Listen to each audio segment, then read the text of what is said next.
یاد فرمائی کے لیے شکریہ، اور جس موضوع پر آپ نے سب لوگوں کو اکٹھا کیا ہے اور توجہ دلائی ہے وہ بھی غیر معمولی اہمیت کا حامل ہے۔ سوال یہ ہے کہ جو کووڈ-19 ہے اس کی مہاماری کے نتیجے میں زندگی ایک طرح تہوبالا ہو گئی ہے، اور اس میں سب سے زیادہ نقصان ہمارے بچوں کا ہو رہا ہے، جیسا کہ ابھی محترم خواجہ شاہد صاحب فرما رہے تھے۔ میں یہ سمجھتا ہوں کہ ہمیں اور ہمارے بچوں کو خاص طور سے اس بات کے لیے زیادہ محنت بھی کرنی پڑ رہی ہے، اور وہ نتائج بھی نہیں آ رہے ہیں جن کی توقع کی جاتی تھی۔ اس میں خاص طور سے جو اصل مسئلہ ہے وہ یہ ہے کہ تعلیم آپ آن لائن تھوڑی دے بھی سکتے ہیں، وہ کم بھی ہو سکتی ہے، زیادہ بھی ہو سکتی ہے، میں اس بحث میں نہیں پڑھنا چاہتا ہوں، لیکن اصل چیز جو ہے وہ تعلیم کے ساتھ تربیت بھی ہے، اور تربیت کے اوپر یہ روک لینا تبھی جو تعلیم کے ساتھ تربیت ہے وہ غیر معمولی اہمیت کی حامل ہے، کیونکہ میں سمجھتا ہوں کہ کتاب جو ہے وہ اپنی جگہ ہے، لیکن جو کتاب کے ساتھ اصل چیز جو ہے وہ علم مجلسی جو ہے، ایک تو اس کی کمی ہو جاتی ہے کیونکہ جب بچہ جو ہے ان آئسولیشن تعلیم حاصل کرتا ہے۔ دوسرے جو بات ہے وہ یہ کہ اپنے بزرگوں سے وہ جو کچھ سیکھتا ہے، جو آداب بے زندگی حاصل کرتا ہے، جس طرح سے وہ اپنی شخصیت کی تشکیل و تعمیر میں مدد لیتا ہے اور اس کے بزرگ مدد دیتے ہیں، وہ ان سے محروم رہتا ہے۔ یہ ایک سوال ہے۔ اب اس لیے ضروری جو بات ہے وہ یہ ہے کہ ہمارے جو ماں باپ ہیں، ہمارے جو بزرگان خاندان ہیں، ان کی ذمہ داری بڑھ جاتی ہے۔ ٹیچر جو ہیں وہ تو بیچارے اپنا کام کر ہی رہے ہیں اسکولوں میں بیٹھ کے، ان کو آن لائن جو جاب دیا گیا ہے وہ کر رہے ہیں، لیکن اصل میں بچے جو ہیں ان کو ایک طرح سے جو بزرگ اور ماں باپ ہیں ان کو ایک طرح سے ان کی تیاری کرنی ہے، ان کو کی شخصیت کی تعمیر و تشکیل میں ان کو مدد کرنی ہے۔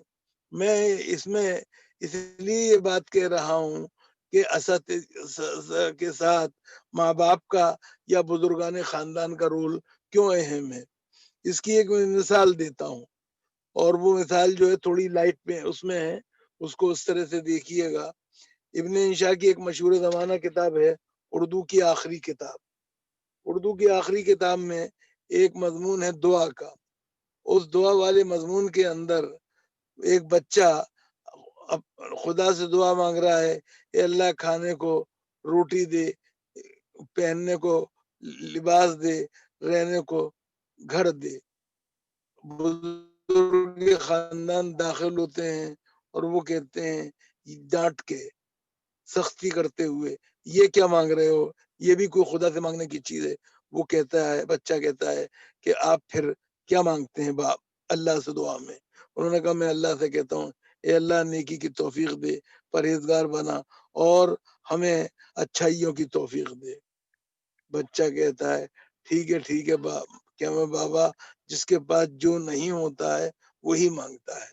میں یہ بات اس لیے میں نہیں کہی کہ یہ آپ کو طنز لگے گا، لیکن یہ زندگی کی حقیقت ہے، اور یہی جنریشن گیپ ہے جس کو ختم کرنا بہت ضروری ہے، اور اس کے لیے ماں باپ کی ذمہ داری بہت زیادہ ہو جاتی ہے، خاص طور سے جب اساتذہ جو ہیں اور طلبہ کے بیچ میں ایک فاصلہ ہو جاتا ہے، فزیکل ڈسٹینسنگ آپ کر دیتے ہیں، انہیں گھر پہ پڑھاتے ہیں۔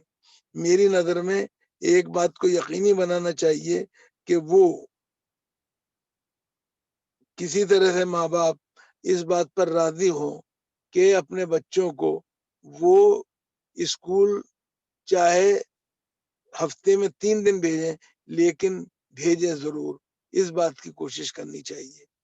کیوں کہ میں سمجھتا ہوں اسکول میں بچے جس طرح اپنے کلاس میٹ سے ملتے جلتے ہیں، ایک راہ و رسم پیدا کرتے ہیں، اس سے زندگی میں ایک اجتماعیت کا سلیقہ اور شعور پیدا ہوتا ہے، جس کی طرف ہمیں ضرورت ہے کہ پوری توجہ دینے کی۔ ورنہ یاد رکھیے ویسے ہی ہم خود اتنے انفرادیت پسند ہو گئے ہیں کہ ہر آدمی اپنی ذات کے گرد طواف کر رہا ہے. انسان جو ہے اس کو ہمیں اس صورتحال سے بچانے کی کوشش کرنی چاہیے. میں ایک دفعہ پھر میں ڈاکٹر حلیمہ سعدیہ کو مبارکباد دیتا ہوں اور ان سے یہ کہوں گا کہ وہ جو ایک تحریک انہوں نے شروع کر رکھی ہے ایک مشن کی صورت میں، اس کو جاری و ساری رکھیں گی اور ہماری توجہ اس طرف دلاتی رہیں گی. یاد رکھیے سوتوں کو جگانا بہت ضروری ہے اور ان کو نیا راستہ دکھانا بھی بہت ضروری ہے. بہت بہت شکریہ. چلو جی بہت بہت شکریہ پروفیسر اختر الواسع صاحب، آپ نے اپنے قیمتی الفاظ سے ہم سب کو نوازا. اور میں معذرت چاہتی ہوں کہ آپ سفر میں ہیں، آپ میٹنگ کے لیے جا رہے ہیں، اس کے باوجود آپ نے جو زحمت اٹھائی ہے اور آپ نے صرف قوم کی فکر میں اور یہ سوچتے ہوئے کہ ہماری قوم کو اس کی ضرورت ہے اور ہماری قوم کو اس طرح کی باتوں سے فائدہ پہنچے گا، اور آپ نے اپنے آپ کو پریشانی میں ڈال کے اور اتنی بڑی زحمت اٹھا کے ہمارے ساتھ یہاں آئے اور آپ نے اتنی مفید باتیں بتائیں. آپ کا بہت بہت میں شکریہ ادا کرتی ہوں. میں تہہ دل سے آپ کی ممنون ہوں. اللہ آپ کو جزائے خیر عطا کرے آپ کے ان الفاظ کے لیے. بہت بہت شکریہ سر. عنایت. اور اب پروگرام کے سلسلے کو آگے بڑھاتے ہوئے میں دعوت دینا چاہتی ہوں اپنے اگلے اسپیکر کو. ہمارے اگلے اسپیکر ہمارے ساتھ جڑے ہیں سعودی عربیہ سے، ڈاکٹر ذل الرحمان صاحب. میں ذل الرحمان صاحب سے گزارش کرتی ہوں کہ وہ تشریف لائیں اور اپنے ذری کلمات سے ہم سب کو نوازیں. میں ذرا آپ سب کو یہ واضح کر دوں کہ جو ذل الرحمان صاحب کا سفر ہے یہاں سے لے کر کے اور مکہ مکرمہ تک کا، یہ سفر اپنے آپ میں ایک بہت ہی مثالی سفر ہے. ایک ایسا سفر ہے جس میں ہم سب کے لیے نصیحت ہے، ہماری نوجوان نسل کے لیے نصیحت ہے